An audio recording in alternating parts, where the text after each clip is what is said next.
Hello বন্ধুরা, দেখতে পাচ্ছেন আজকে আমরা বানাবো আম দিয়ে একটা কাবাব। ঠিক আছে, আম দিয়ে কিভাবে বানাবো, আমের ফ্লেভারে পুরো। এটা হচ্ছে আমের সিজনে চলে এই কাবাবটা, এত সুন্দর দুর্দান্ত খেতে। তো চলো দেখি কিভাবে বানাই। এই দেখতে পাচ্ছেন যে দইয়ের মধ্যে আমের যে রস এটা নেওয়া হলো।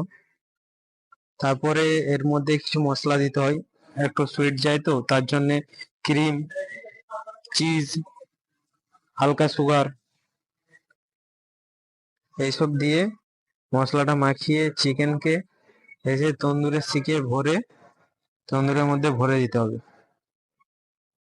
আপনারা দেখতে পাচ্ছেন, যারা হোটেল লাইনে কাজ করে তারা হয়তো জানে, যারা বাড়িতে বানাবে তারা দেখুন। তো আমরা ততক্ষণে প্লেট গার্নিশ করে নিয়েছি।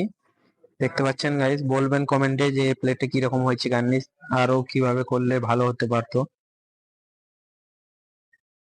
তো দেখুন প্লেটের গার্নিশিংটা।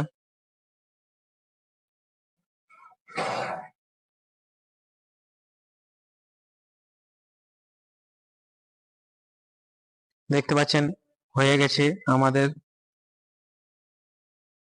একটু সিলভার ফয়েলে মুড়ে দিলে কি হয়, মশলাটা জলে না, তাড়াতাড়ি পেকে যায় কাবাবটা।